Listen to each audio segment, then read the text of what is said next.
আসসালামু আলাইকুম। প্রিয় দর্শক, অন্য মঞ্চের আলাপ চাইতে আপনাদের সকলকে আমন্ত্রণ জানাচ্ছি। প্রিয় বন্ধুরা, প্রীতি, সালাম এবং শুভেচ্ছা নেবেন। বাংলাদেশের বর্তমান সেনাপ্রধান বিশিষ্ট গাদ্দার এবং কৃতজ্ঞ জেনারেল ওয়াকার খানের সামনে এই মুহূর্তে তিনটি পথ খোলা আছে। একটি হলো পদত্যাগ করে সসম্মানে চলে যাওয়া, আরেকটি হলো ক্ষমতা গ্রহণ করা, এবং তৃতীয়টি হলো এর কোনো কিছু না করেই অপেক্ষা করা এবং বিচারের মুখোমুখি হয়ে জেলে যাওয়া। জেনারেল ওয়াকারের সামনেও একটি ভবিষ্যৎ অপেক্ষা করছে। প্রথমে আসুন তার পদত্যাগের সম্ভাবনা নিয়ে একটু কথা বলি।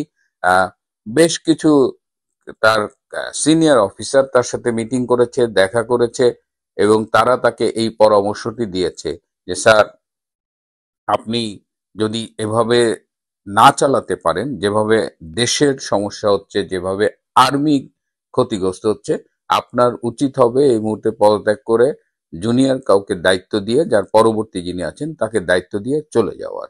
এই অপশনটি শুনে তিনি কিছু বলেননি, কিন্তু কিন্তু তিনি কিছু হোমওয়ার্ক করেছেন।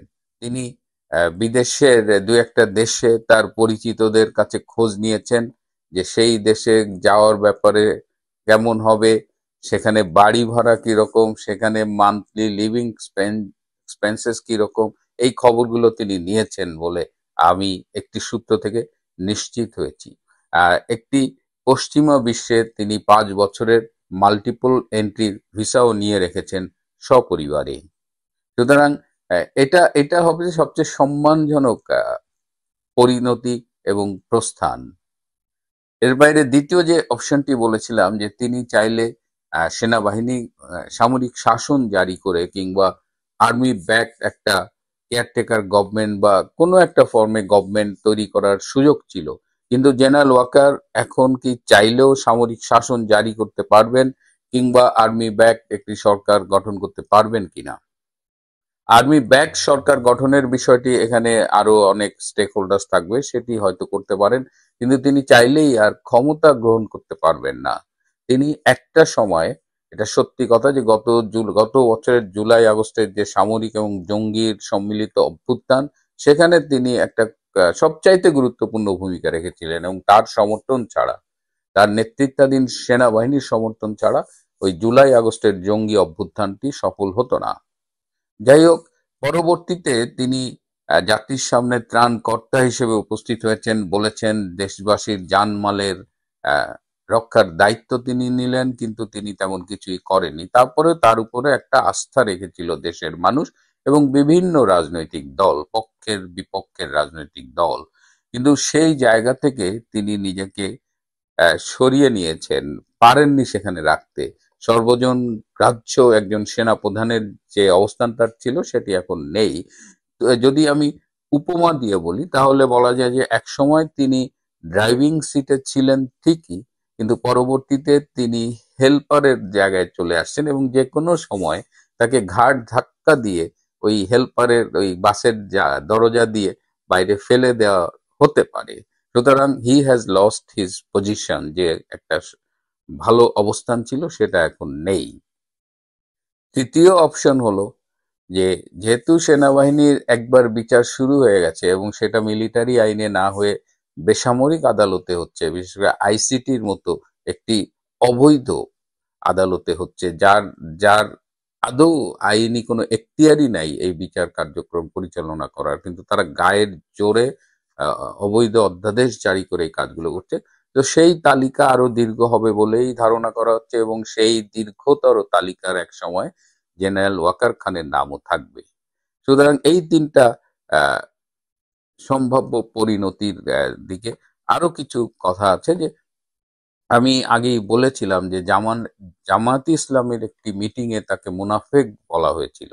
আমরা শিবিরের রাজনীতির সাথে সম্পৃক্ত ছিলেন, পরবর্তীতে তিনি জামাত মাইন্ডেড হিসেবেই কিন্তু সেনাবাহিনীতে কাজ করেছেন। তিনি যুদ্ধ অপরাধী গোলাম আজমের পুত্র ব্রিগেডিয়ার আজমির খুব ঘনিষ্ঠ ছিলেন, স্নেহভাজন ছিলেন, এবং তার কথাবার্তা, তার বিরুদ্ধে যত গোয়েন্দা রিপোর্ট শেখ হাসিনার কাছে গিয়েছে, সেখানে অনেক জায়গায় উল্লেখ করা ছিল তিনি জামাতের প্রতি সহানুভূতিশীল। কিন্তু আওয়ামী লীগ সরকার তাকে সেনা প্রধান করবার আগে সেটি আমলে নেননি, কিন্তু পরবর্তীতে গত বছরের 5ই অগস্ট থেকে তিনি একদম ওপেন বারবার প্রমাণ করছেন যে তিনি আসলে জামাতেরই। তো জামাত ইসলামী এখন জেনারেল ওয়াকার খানের ব্যাপারে পুরো দুই ভাগে বিভক্ত। একদল মনে করছেন যে আহ, তার বিচার হওয়া উচিত, সে যা যা করেছে গত বছর জুলাই আগস্টে তার যে ভূমিকা, পরবর্তীতে যে ভূমিকা, তার কারণে তাকেও আইসিটিতে বিচার করা উচিত। জামাত ইসলামের আরেক অংশ মনে করছেন যে না, তার সহায়তা নিয়েই আমরা এই জুলাই আগস্টের অভ্যুত্থান সফল করেছি, তথা তাদের ভাষায় এটা একটা আন্দোলন সফল হয়েছে। তো সেই জন্য তার বিরুদ্ধে আমাদের এত রূঢ় হওয়া উচিত হবে না, যেহেতু তার সহায়তা নিয়ে আমরা আজকে আন্দোলনে বিজয়ী হয়েছি, আজকের এই অবস্থানটা পেয়েছি। সুতরাং তাকে তার কিছু ভুল ত্রুটি থাকলেও সেটা ক্ষমা করে দেওয়া উচিত। সো জামাত তার ব্যাপারে বিভক্ত হয়ে আছে। তার ব্যাপারে প্রতিবেশী রাষ্ট্র ভীষণ ক্ষুব্ধ। আপনারা ইতিমধ্যে জানেন যে তাকে 7 দিন সময় দেওয়া হয়েছিল, বলেছিল যে 7 দিনের মধ্যে আপনি এই সমস্যাগুলো যদি সমাধান না করতে পারেন সেক্ষেত্রে আমরা পরবর্তী অ্যাকশনে যাব। তো তিনি 7 দিনের জায়গায় 10 দিন সময় চেয়েছেন। এরপরে তার ভারতের সেনা প্রধানের সাথে কথা হয়েছে বলে আমি শুনেছি, এবং সেনা প্রধান তাকে স্মরণ করিয়ে দিয়েছেন এই পুরো বিষয়টা। জেনারেল ওয়াকার আকাঙ্ক্ষা প্রকাশ করেছেন যে তিনি সেনা প্রধান হিসেবে তার যে দায়িত্ব 3 বছরে সেটি পরিপূর্ণভাবে পালন, মানে সেই দায়িত্ব পালন করে তিনি অবসরে যেতে চান। হ্যাঁ, এবং এর জন্য তিনি যা যা করার দরকার, যা যা সহায়তা করা দরকার সেটি করবেন বলে প্রতিশ্রুতি দিয়েছেন। কিন্তু ভারতীয় সেনা প্রধান সবাইকেই প্রতিশ্রুতি দেন, তিনি সব নৌকায় পা রাখেন। তার মনের ভেতরে জামাত থাকলেও তিনি যখন আওয়ামী লীগ সভানেত্রীর সাথে কথা বলেন, তিনি যখন ভারতের সেনা প্রধানের সাথে কথা বলেন, কিংবা এই মাইন্ডেড লোকজনের সাথে কথা বলেন, তখন তিনি এমন ভাব করেন যে তিনি তাদের জন্য নিবেদিত প্রাণ। যেটা আমি সেই বলছি যে একজন প্রাক্তন সেনা কর্মকর্তা বলেছিলেন বারবার। আমি যখন জেনারেল ওয়াকার খানের সম্পর্কে বলি, ওই লাইনটা মাথায় আসে যে সে খুব ভালো নাটক করতে পারে।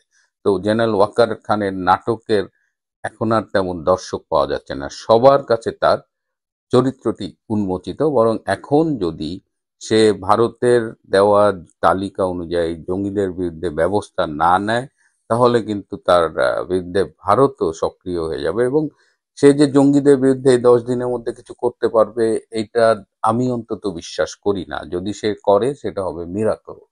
হ্যাঁ, কারণ জঙ্গিদের উপরে ভর করে সেনাবাহিনীর পৃষ্ঠপোষকতায় আজকের এই বাংলাদেশ, আজকের এই ইনুসের অবৈধ রেজিম। সো এখানে জঙ্গিদের চাইলেই মোকাবেলা করা, মানে মানে আপনি নিয়ন্ত্রণ করতে পারবেন না। সো এই জায়গাটা অলরেডি জটিল হয়ে গেছে। আর ভারতের পক্ষ থেকে খুব স্পষ্ট জানিয়ে দেওয়া হয়েছে যে এখন যুদ্ধ করতে 50 লাখ লোক লাগে না। যেমন নিউ ইয়র্কে জামাতের নায়েবে আমির ডক্টর তাহের বলেছিলেন যে 50 লাখ লোক, তার অর্ধেক ভারত থেকে যারা আসবে ঘোড়ায় চড়ে তাদের ঠেকায় দিবে। তো এখন তো আর যুদ্ধ আসলে ঘোড়ায় চড়ে 50 লাখ লোক হয় না, এখন তো বোতাম টিপে যুদ্ধ হয়। একজন বিজ্ঞানী বলেছিলেন যে পৃথিবীতে যদি তৃতীয় বিশ্বযুদ্ধ হয় এবং সেখানে অবশ্যই পারমাণবিক বোমা ব্যবহার হবে, এবং তৃতীয় বিশ্বযুদ্ধ শেষে পৃথিবীর সভ্যতা প্রায় ধ্বংস হয়ে যাবে, এবং সেখানে তখন পাথর ছাড়া আর কোনো যুদ্ধাস্ত্র অবশিষ্ট থাকবে না। তো সেই রকম একটা জায়গায় বাংলাদেশ যদি স্বপ্ন দেখে, জামাত ইসলামের মতো মধ্যযুগীয় একটি দল যদি স্বপ্ন দেখে যে তারা জামাতে এই ঘোড়ায় চড়ে যুদ্ধ করে জিতবে, এবং যেহেতু জামাতের সাথে জেনারেল ওয়াকার লিঙ্ক, সুতরাং এই বিষয়গুলো আসলে কাজ করছে না। সুতরাং ভারত এবার খুব স্পষ্টভাবে জেনারেল ওয়াকার খানকে জানিয়ে দিয়েছে যে আপনারা প্রায় বলেন যে ভারত বাংলাদেশকে কন্ট্রোল করে, শেখ হাসিনা সরকারকে কন্ট্রোল করতে, এগুলো কোনোটাই সত্যি না। ভারত বাংলাদেশের সার্বভৌমত্ব স্বাধীনতার প্রতি বরাবরই শ্রদ্ধাশীল ছিল, কিন্তু বর্তমানে বাংলাদেশ যে ধ্বংসের দিকে যাচ্ছে এবং ভারতের প্রতি হুমকি হয়ে উঠছে, সেক্ষেত্রে ভারতের অন্য রূপ আপনারা ভবিষ্যতে দেখতে পারেন। ঢাকায় হচ্ছে বিচার, রায় ঘোষণা হবে 1 ডিসেম্বর।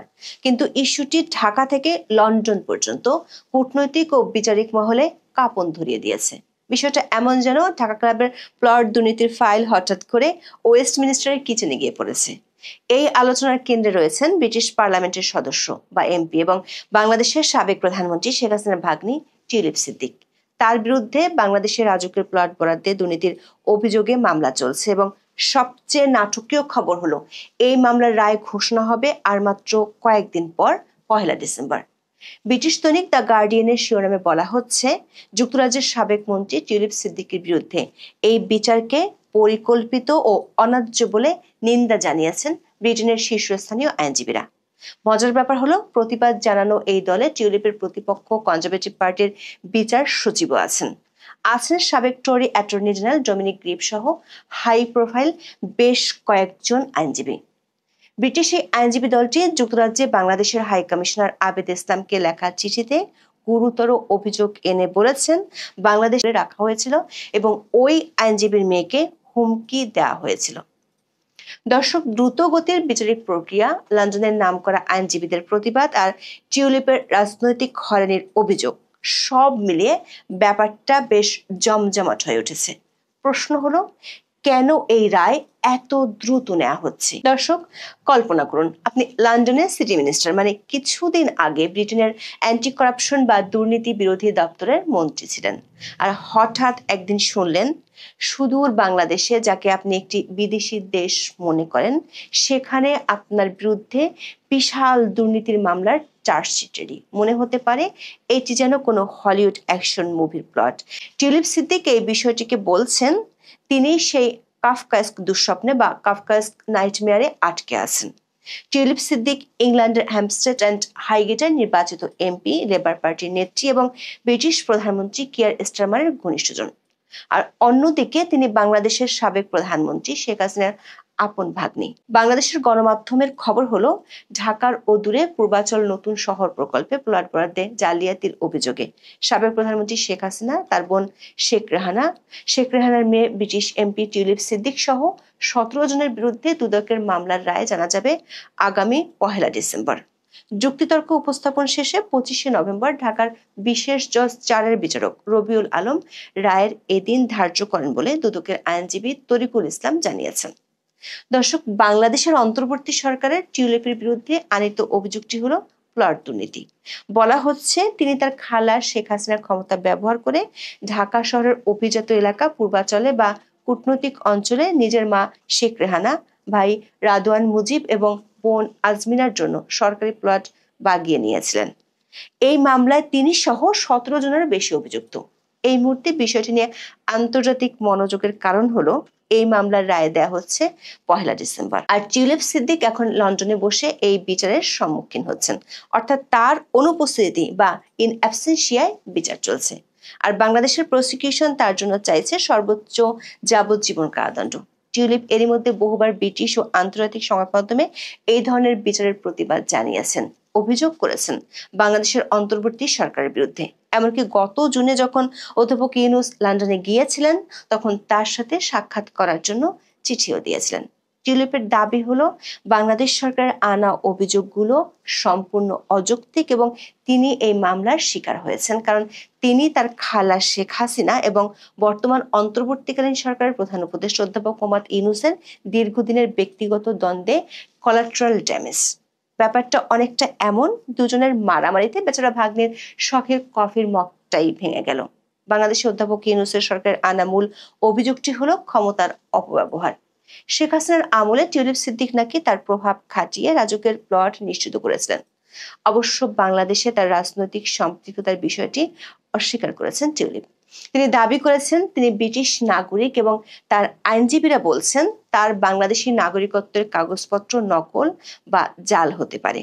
কিন্তু বাংলাদেশের দুর্নীতি দমন কমিশনের প্রসিকিউশন এসব মানতে নারাজ। তাদের দাবি টিউলিপ